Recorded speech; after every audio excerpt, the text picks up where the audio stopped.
Olá, o meu nome é Jim Scudder. Hoje nós estamos no Egito. Seja bem-vindo ao Êxodo Descoberto.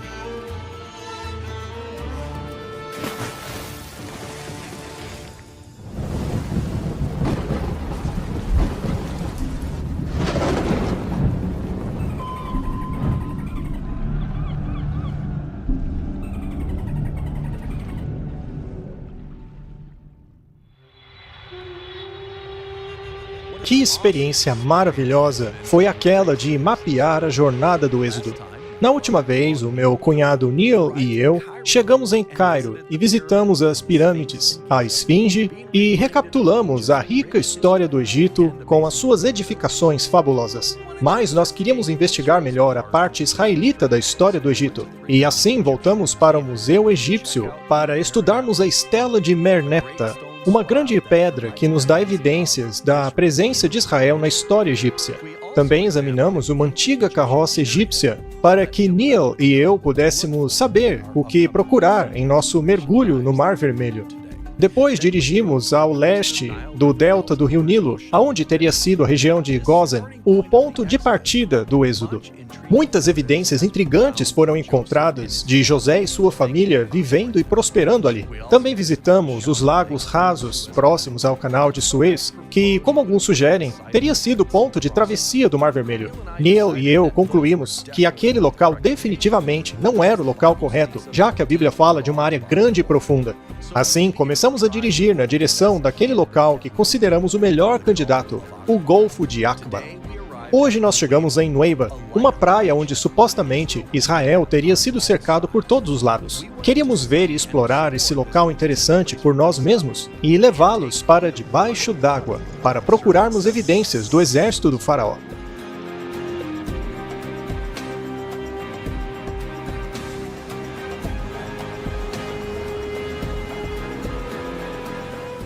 Muito bem, Neil. Nós estamos aqui em Nuweiba, no Egito. Uma espécie de península. Na verdade, uma cabeça de praia. Sabe, eu fiquei imaginando o que encontraríamos depois de meses nesta viagem. E sabe, eu acho que excedeu as expectativas. Hoje tem várias coisas aqui, como um hotel. Eu estou impressionado. Eu acho que aqui é exatamente onde estavam os filhos de Israel, quando Deus disse a Moisés: diga aos filhos de Israel para não temerem e para ficarem firmes e verem a salvação do Senhor. É claro que não temos certeza se é aqui, mas faz sentido geograficamente. Porque não faz sentido que seja ali nos lagos rasos. Não parece que o Golfo de Suez seja um lugar onde eles estariam presos de todos os lados. Sem falar que o Golfo de Suez não é um lugar fundo. Realmente, lá não é um lugar profundo. Sim, mas esse lugar aqui, atrás de nós está o Mar Vermelho. O suposto local da travessia tem cerca de 800 metros de profundidade, mas outros lugares têm cerca de 1.600. Já a distância entre as duas costas é cerca de 16 quilômetros. Isso se encaixa muito melhor com a descrição que a Bíblia faz. Há 6 ou 7 versos no Antigo Testamento que descrevem o lugar como sendo um grande corpo de água profundo, e este sim parece ser o lugar, o Golfo de Aqaba. Mas onde seria o local da travessia? Eu não acho que é ali na ponta de cima, porque você pode simplesmente contornar. Eu também não acho que seja lá embaixo, porque me parece ser muito distante para eles caminharem. E lá não possui as mesmas características que aqui no meio, onde você tem um grande platô cheio de espaço para toda a nação de Israel estar aqui. Eles teriam caminhado por essa garganta que só tem acesso de entrada, porque em ambos os lados você tem montanhas. E isto sim parece uma armadilha. O exército egípcio poderia perfeitamente tê-los cercado até aqui. Curiosamente, a profundidade da água neste local do platô não é tão fundo como nos dois lados do Golfo de Aqaba. Ou seja, todos os elementos parecem indicar que este é o local. É maravilhoso estar em um dos lugares mais bonitos do mundo e mergulhar aqui, procurar por coisas tão importantes na nossa história. É sim, será um grande dia e é uma belíssima manhã também.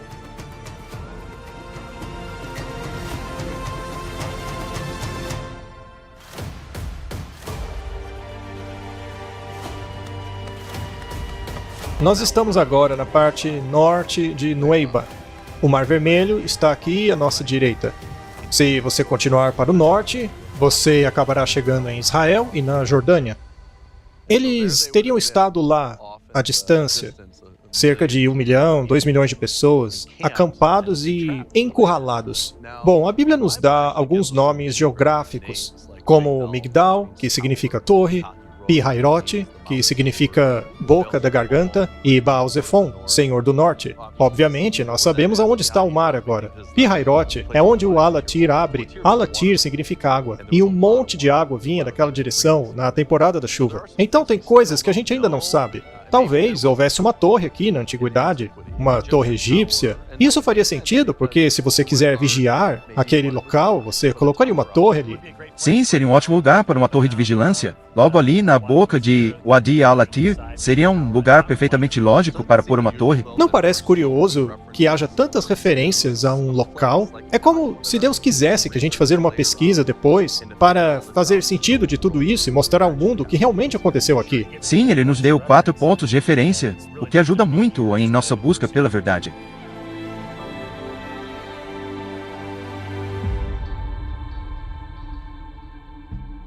Muito bem, Neil. Ali ao longe você pode ver a garganta. E Ha-Hirot, possivelmente, a abertura da boca da garganta. Você também pode ver Wadi al-Atir, que, como eu já disse, significa água, que sempre que chovesse pesado, a água fluiria por todo esse lugar onde estamos aqui. Dá para ver que este é um leito de rio seco. Então, este é o ponto central, caso este tenha sido o local do êxodo. O que faz muito sentido mesmo. Eles teriam saído daquela passagem ali, que naquela época era o único lugar de entrada e saída, pois não havia estradas modernas na época. Para fazer essas estradas, eles tiveram que literalmente cortar as montanhas hoje. Então, os israelitas só poderiam ter vindo para cá. Agora, o medo deles é que os egípcios os perseguissem, que foi exatamente o que aconteceu. O faraó mudou de ideia e deixou o Egito com muitas carroças de guerra. Enquanto Israel levou 10 dias para chegar aqui, eles vieram em muito menos tempo. Os egípcios os seguiram até ali na saída da garganta, mas Deus os parou lá mesmo. Você consegue imaginar a coluna de nuvens e fogo que Deus formou para impedir o avanço deles, enquanto ajudava o seu povo a escapar? Havia centenas de milhares de pessoas aqui neste lugar, e eles precisavam atravessar até a região de Midian, do outro lado do Golfo de Aqaba. Deus então separa o Mar Vermelho. É realmente maravilhoso estarmos no local onde isso teria acontecido. Eu fico só imaginando o que foi que passou na cabeça deles, porque aquela garganta estreita, confinada, em alguns lugares chega a ter apenas 6 metros de largura, com paredes de granito de até 400 metros de altura. E foi Deus que os conduziu para este lugar. Eu acho que Moisés pensou que ele seguiria normalmente até a região de Midian, subindo ali para o norte, mas de repente Deus os conduziu para o sul, aonde eles acabaram totalmente cercados. Muito bem, vamos andar um pouco e mostrar às pessoas o outro lado da ponte. Você pode ver novamente a abertura de Wadi até o Golfo de Aqaba. E aqui é mais ou menos o centro da península. Olha, eu acredito que provavelmente foi aqui que aconteceu. Sim, parece que esse trecho aqui é realmente apropriado para que as águas se separem. É muito fácil imaginar o Mar Vermelho dividido bem nesse trecho. Eles poderiam muito bem ter atravessado a partir daqui. Realmente me chama a atenção as passagens de Êxodo, capítulo 14, onde Deus diz: "Eu serei glorificado por meio do faraó e de todo o seu exército." Sabe, às vezes alguns caminhos pelos quais Deus nos conduz em nossas vidas parecem nos levar a um beco sem saída. Mas Deus sabe o fim desde o começo. Deus é glorificado quando Ele nos livra milagrosamente. Quantas carruagens havia no exército do faraó? 600 e provavelmente ainda mais. 600 carruagens de guerra é muita coisa, né? O Egito era a maior nação naquela época. Tinha uma força militar formidável. E Deus disse: "Eu vou mostrá-los quem eu sou." Quando ele ergueu aquela nuvem, o Egito seguiu diretamente atrás dos israelitas que haviam chegado ao outro lado. Foi aí que Deus permitiu que as águas voltassem, esmagando os egípcios. Bem ali no centro, cerca de 800 metros de profundidade. Imagine só toda aquela água caindo sobre os egípcios. Olha, eu adoraria começar uma expedição para explorar a região com alguns submarinos, sabe? Mas é uma região mais profunda, onde você não tem tantos corais. É verdade.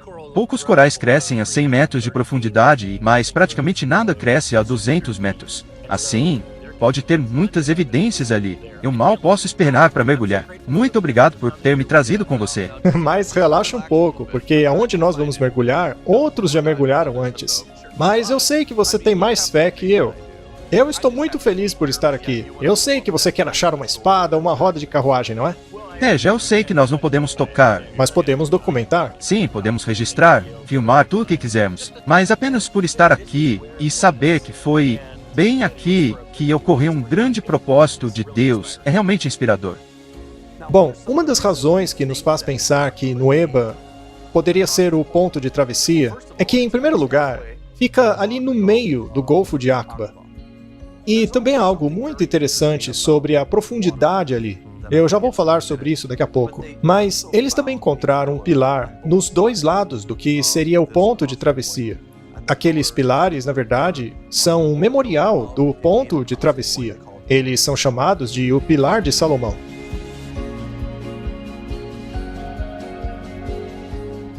Isso aqui é muito peculiar. É granito, é uma coluna, um pilar, e foi encontrado aqui perto da costa em Nueva.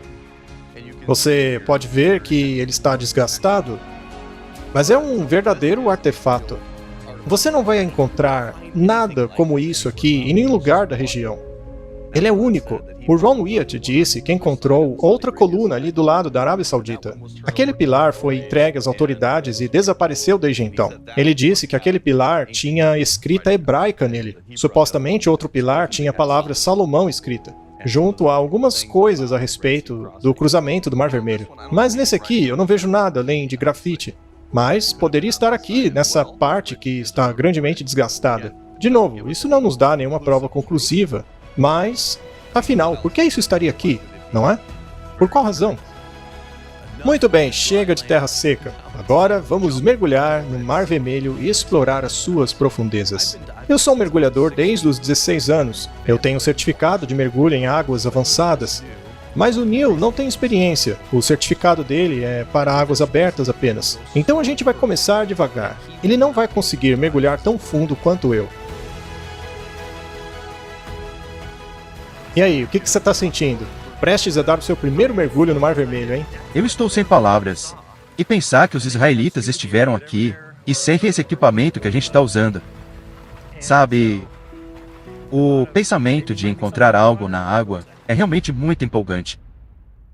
É muito bom poder voltar à água e poder compartilhar com vocês o incrível mundo subaquático que Deus criou, que tão poucos têm a chance de testemunhar.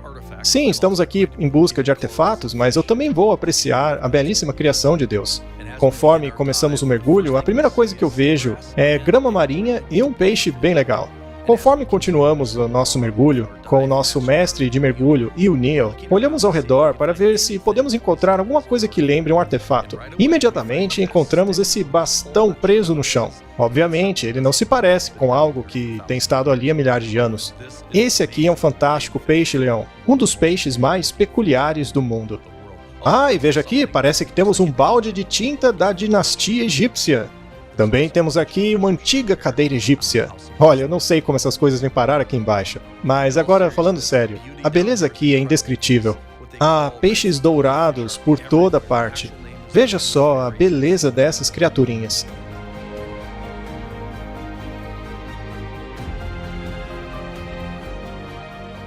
Algumas dessas formações de coral parecem ter sido algo no passado, mas realmente é difícil dizer. Pode ser que seja apenas mais uma formação comum de coral. Não dá para saber se no passado isso realmente foi alguma coisa. Parecem formações que você pode achar em qualquer outro lugar. Vimos muitas coisas, mas eu não acho que encontramos aquilo que gostaríamos. Muito bem, esse foi o nosso primeiro mergulho em Nueva. E eu acho que o mergulho em si foi espetacular. Sem dúvida. A água é perfeitamente clara, a vida é abundante, colorida. Vimos criaturas únicas também, que não costumamos encontrar lá na Flórida, onde fizemos o nosso treino. Isso, a enguia branca, de quase 1 metro, foi espetacular. E também encontramos muitos peixes dourados brilhantes, abrilhando grandes formações de coral. Foi muito legal. Foi uma boa introdução, né? mas também o potencial daquilo que pode ter acontecido aqui é muito legal. Certo, vamos falar sobre a profundidade do Mar Vermelho. Temos aqui nesse mapa a profundidade do Golfo de Aqaba. É um gráfico de profundidade batimétrica. A parte vermelha é rasa, a amarela, verde e azul clara são mais profundas, e a azul escuro é a mais profunda. Então, o que temos aqui é um corpo aquático estreito e bem profundo. Nessas condições, você vai encontrar inclinações bem íngremes, declives bem acentuados. Então, você tem cerca de 2 milhões de pessoas, mulheres, crianças. Então, a lógica nos leva a crer que ali naquele local haja um declive mais suave para que eles possam caminhar até o fundo. E veja, eu já mergulhei em muitas partes do mundo. O que estou acostumado a ver são verdadeiras muralhas subaquáticas. Lá em Cozumel, no México, temos uma muralha que de repente cai para 300 metros de profundidade. Uau! O Golfo de Aqaba também possui lugares assim. Mas quando você olha no mapa e analisa aquela cabeça de praia onde estávamos, você vê que, curiosamente, parece haver uma rampa descendo até o fundo. Lá não há esses declives bruscos. Algumas pessoas dizem que o local da travessia foi aqui embaixo. O problema é que aqui sim, você tem um declive acentuado e brusco. Sim, é praticamente 45 graus mesmo, é muito brusco. É impossível andar de carruagem nisso. Outros dizem que o ponto de travessia foi aqui em cima, mas é claro que isso não faz sentido. Parece realmente que eles vieram aqui para o meio, porque, como dissemos, parece haver uma rampa descendo e outra subindo do outro lado. Falemos agora da profundidade. Como já dissemos, nesse trecho aqui, não há nenhum declive brusco. Eles podiam facilmente descer e subir do outro lado. Mas, além disso, a profundidade é de 700 metros. Então, estamos falando de mais ou menos 2.300 pés, ali no ponto mais profundo. Então, veja, é como eu falei, é realmente como se fosse uma rampa que tornasse possível eles descerem com suas carroças e bagagens e subissem tranquilamente do outro lado.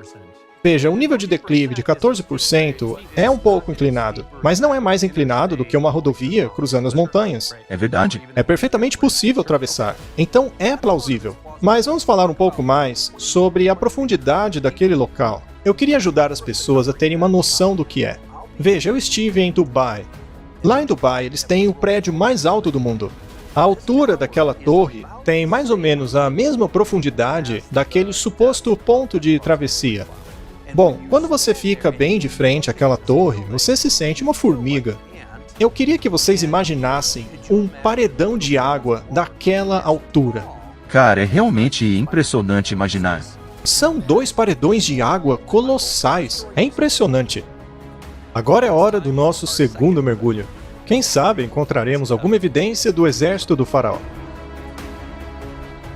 Bem-vindos mais uma vez ao Mar Vermelho, amigos. Aqui estamos nós, no Golfo de Aqaba.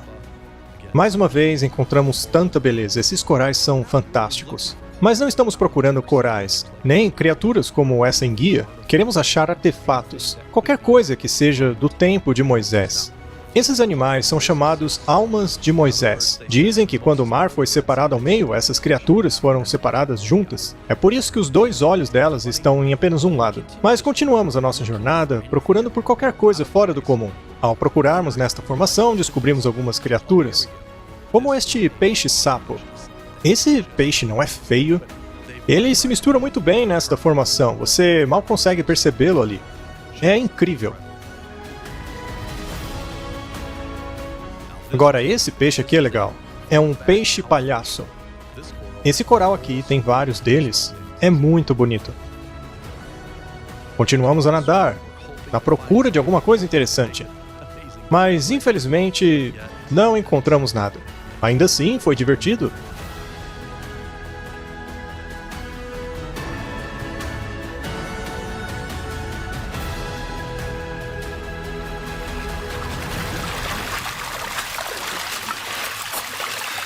Muito bem, esse foi o mergulho número 2. Ficou um pouco embaçado para mim. Eu não sei se é o nível do sol, enfim. Sim, eu também achei embaçado. O Golfo de Aqaba também é uma rota de navios cargueiros. Lembre-se que temos 4 países aqui na região: Egito, Israel, Jordânia e Arábia Saudita. Portanto, há uma rota de navios de carga bem ali no meio, onde aqueles navios precisam ficar. É muita carga. Muitos produtos são exportados a partir daqui. Imagine quantos navios passam por aqui sem ter ideia do que aconteceu no passado. É verdade. Um dos maiores milagres que a humanidade já testemunhou, bem aqui. É bem típico dos humanos, né? Simplesmente passar pelos milagres de Deus e nem perceber. Esse é provavelmente o maior milagre de todos. É quando uma pessoa é salva de seus pecados. É um milagre muito maior do que a abertura do Mar Vermelho. Mas às vezes a gente vive a vida toda sem perceber a significância das coisas de Deus.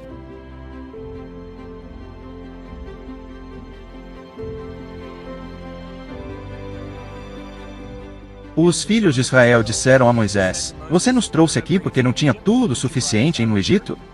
Por que você não simplesmente deixou a gente para morrer no Egito? Era melhor ser escravo dos egípcios do que morrer aqui. Deve ter sido muito desanimador para Moisés. Eles tinham acabado de testemunhar todas as pragas, e nenhuma caiu sobre eles. Eles haviam sido libertados da escravidão no Egito, e agora Moisés ainda tem que ouvir isso. Você quer que o povo siga ao Senhor, que o povo faça a coisa certa. Aí Moisés diz isso para Deus e o Senhor responde: Por que você está clamando a mim? Diga a eles para ficarem firmes e verem a salvação do Senhor. E então, lá no fim do capítulo 14, depois deles já terem atravessado, é dito que eles passaram a temer o Senhor e o seu servo Moisés, e acreditaram nele. Depois da travessia, eles finalmente perceberam que Deus os havia preservado. Quando a gente pensa na abertura do Mar Vermelho, algumas vezes pensamos na visão da coisa. Realmente deve ter sido magnífico. Mas pense também nos outros sentidos. Por exemplo, imagine o som daquele vento. O vento. Imagine só o som do vento segurando aqueles muros de água. Não era um vento natural. Esse, de fato, foi um evento sobrenatural. Não há explicação para isso. Então, talvez um vento tenha segurado as águas em uma certa posição, mantendo-as daquele jeito. Você também tinha o cheiro do oceano. Sim. Criaturas marinhas, sal. Sim, podemos sentir o cheiro agora mesmo. Eles podiam sentir a força da água sendo segurada. Claro. Eu acho que o coração deles estava a 1000 batimentos por minuto. Imagine 700 metros de água do seu lado, sem falar do barulho de 600 carruagens vindo atrás de você. Então, finalmente Deus mostra sua misericórdia pela nuvem. A Bíblia diz que a nuvem saiu da frente e foi para trás do povo, para impedir que os egípcios chegassem. A Bíblia também diz que houve trevas para os egípcios, mas luz para os filhos de Israel. Então, parece que também havia fogo naquela nuvem para iluminar os filhos de Israel. Então, as coisas que Deus usa para nos proteger, para nos ajudar, também fere o inimigo. É incrível como Deus faz isso. E às vezes a gente se pergunta, será que Deus se importa mesmo? Será que Ele está aqui para mim? Mas escute, eu encorajo a todos a confiarem no Deus Todo-Poderoso. O Deus que criou essa água toda, o Deus que fez a terra, o Deus que nos fez. Se nos humilharmos diante dele, se andarmos com ele e aceitarmos o dom da salvação por meio de Jesus, veja, todos os dias temos que caminhar pela fé, mas quando mantemos a calma e confiamos e caminhamos pela fé, as pessoas ao redor começam a perceber que a gente confia em Deus, e essa glória que damos a Ele acaba sendo um testemunho para os outros. Não temas, fique firme e observe a salvação do Senhor.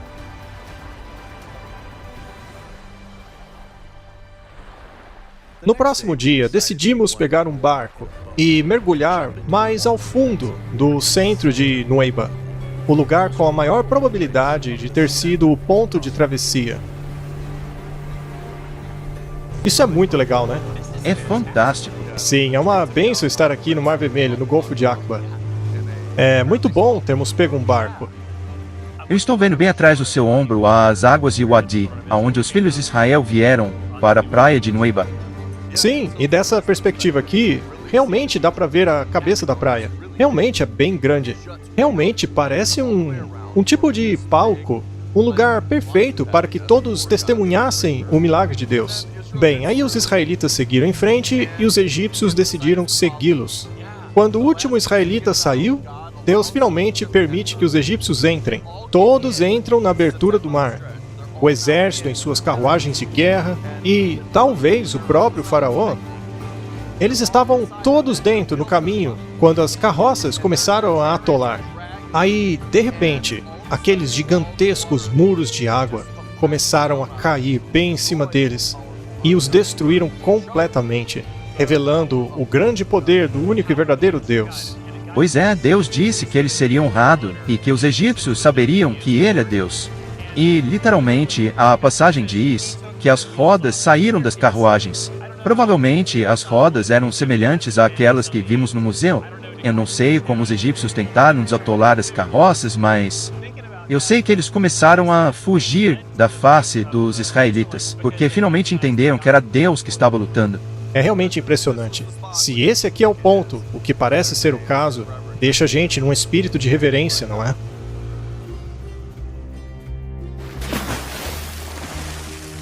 Depois de olhar todo esse mar a partir do barco, eu realmente queria entrar nele. Eu queria muito ver essa região aqui mais ao centro de Nueva. E conforme nós andávamos, eu continuei a procurar por qualquer coisa fora do comum. Infelizmente, só encontramos corais e peixes. Quando saímos da água, o capitão do barco estava pescando, e ele até deixou a minha irmã tentar.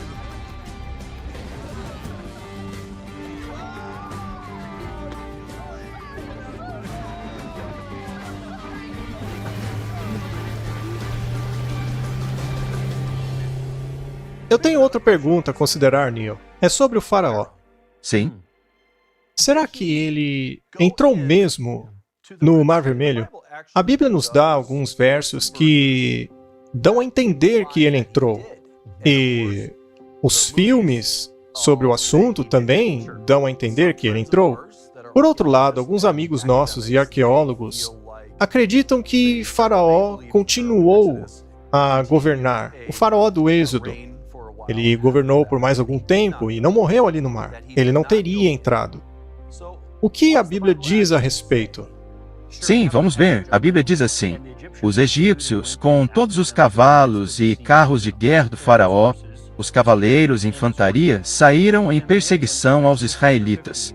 E, no capítulo 15, verso 4 diz: lançou no mar os carros de faraó e o seu exército, e os seus escolhidos príncipes afogaram-se no mar vermelho. Verso 19: porque o cavalo do faraó, etc. Então, parece que o cavalo do faraó foi. Eu acho que o faraó estava com ele.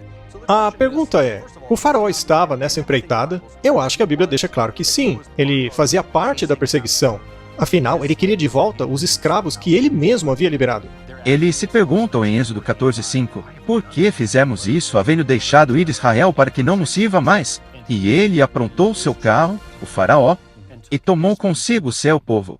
Basicamente, ele foi o general dessa campanha. E ele fazia isso frequentemente nas guerras. E lá estava ele na praia. Mas será que ele entrou no Mar Vermelho? Teria ele sido morto nesse evento? Alguns acham que não, outros acham que sim. O que você acha? Bem, veja, no verso 28 de Êxodo 14, diz que nenhum deles sobreviveu. Mas a pergunta é, ele entrou na água? Mas isso não quer dizer todos eles? Será que ele estava lá na traseira, na retaguarda? Eu sempre achei que ele entrou e foi morto. Eu também. A verdade é que não sabemos. Em nosso próximo mergulho, provavelmente não encontraremos o faraó, porque ou ele não entrou, ou o seu corpo foi removido. Mas ainda temos a esperança de encontrar algo tangível. Só que dessa vez, eu quero ir um pouco mais fundo.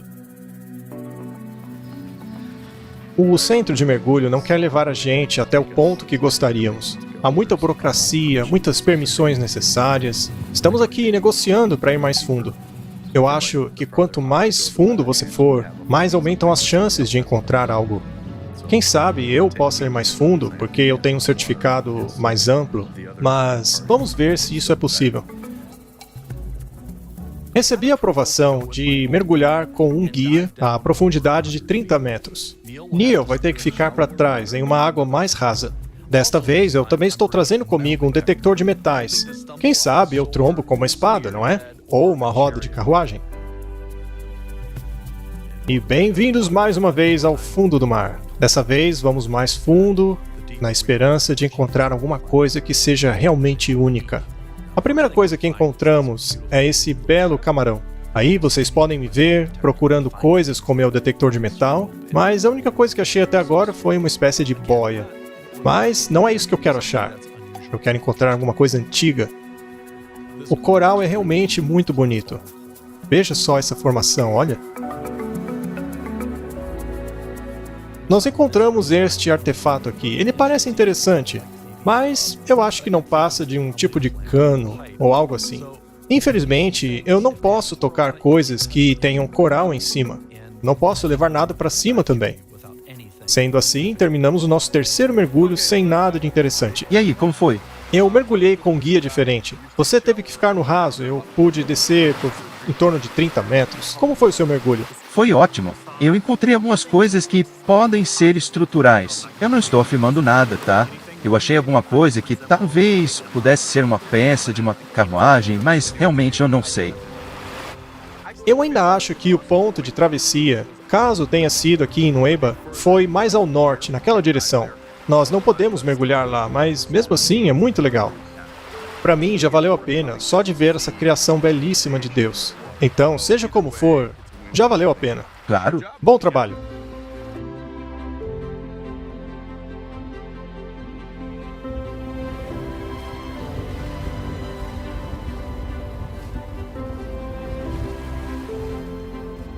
É isso aí, Neil. Nosso último mergulho. Como se sente?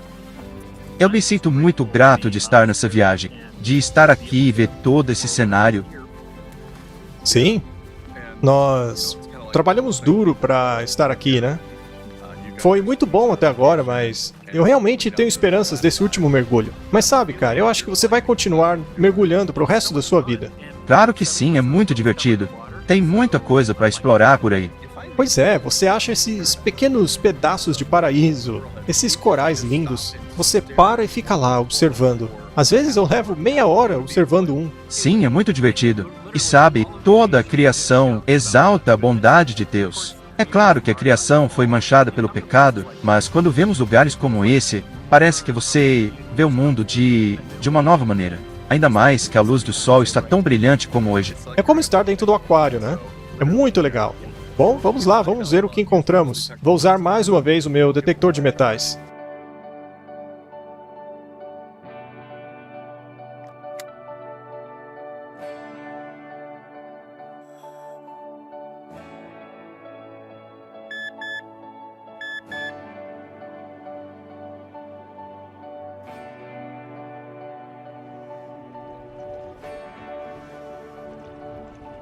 Esse mergulho tem tudo para ser incrível. A gente começou bem debaixo do pier e vimos muitos peixes fantásticos. Peixe-vaca, peixe-leão, criaturas impressionantes nos corais. Esse coral aqui é bem intrigante, mas como eu já vi vários deles por aí, eu acho que não é nada demais. Nós então encontramos esse cardume de peixes. Apesar da vida marinha ser incrível, não estamos procurando por ela apenas. Queremos encontrar qualquer coisa que possa lembrar o exército egípcio. Mais um balde de tinta.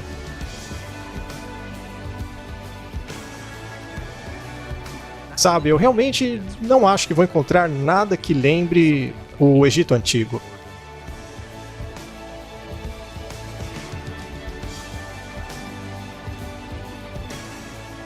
Mais peixes ao longo de todo o coral.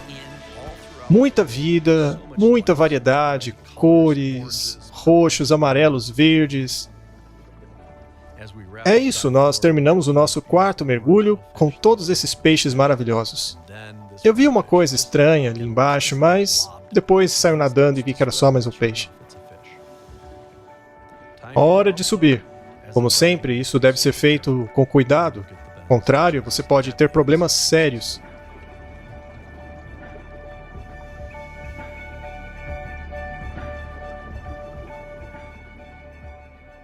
Último mergulho, Neil. O que achou? Lindo demais. Ver todas essas coisas debaixo do pier foi realmente impressionante. Ver o peixe-leão, os laranjas, é realmente como nadar num aquário. Pois é, a cor desses peixes mescla perfeitamente com o resto do coral. É uma combinação muito bonita. Temos lá os peixes palhaço. Eu não sei onde eles vivem, numa anêmona, né? Eles entravam, saíam. Sim, parece umas minhoquinhas, né? Não é engraçado? Bom, parece que uma delas estava vindo para cima de mim. É muito legal ver aquilo. Você nunca viu isso antes, né? Eu nunca os vi, só no filme, Procurando Nemo. Eu já vi muitos quando eu comecei a mergulhar. Na verdade, parece muito com os que eu via quando comecei a minha vida de mergulho.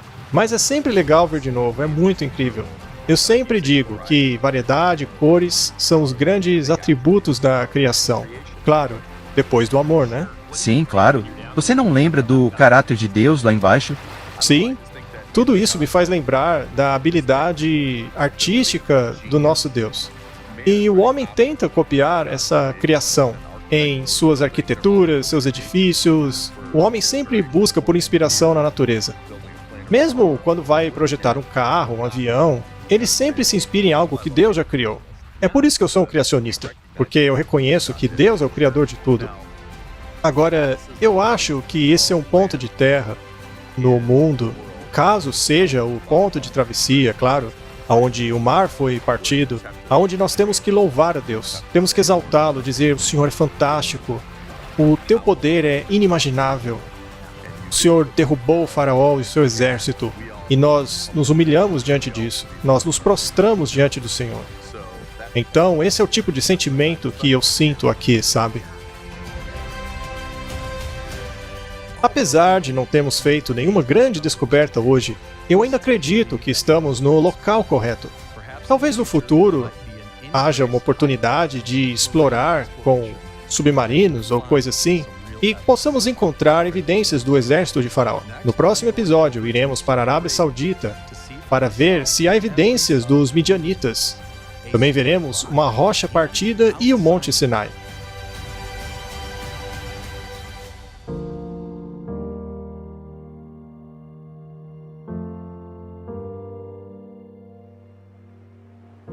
Eu acho que nunca vi algo mais lindo que isso. O pôr do sol aqui no Mar Vermelho. Aqui em Nuweiba, tivemos essa experiência espetacular. Estar com o meu cunhado, o Neil, minha irmã, a esposa dele, Julie, hoje realmente foi muito especial. Estar aqui nesse lugar lindo, descobrir coisas, ainda mais junto com os nossos amigos, foi realmente uma experiência belíssima. No próximo episódio, nós vamos ali para a Arábia Saudita, procurar pelo verdadeiro Monte Sinai. Mas, ao terminarmos o episódio de hoje, me deixe fazer uma pergunta a você. Você já experimentou o milagre da salvação? Aqui nessas águas, Deus salvou Israel da destruição certa, enquanto o Faraó os perseguia e estavam prestes a serem destruídos. Mas Deus é capaz de salvar uma nação toda, dividindo o oceano. E se Ele pode fazer isso, o que mais pode fazer por você? Ele pode te salvar. E sim, você precisa de salvação, eu preciso. Estamos sendo perseguidos pelo diabo. Mas Jesus veio para morrer, para derrotar o inimigo. Quando Ele morreu na cruz, o diabo perdeu. Jesus, o Filho de Deus, morreu por causa dos nossos pecados. Ele venceu o diabo por nós. E Ele ressuscitou no terceiro dia e oferece a você e a mim esse dom da vida eterna.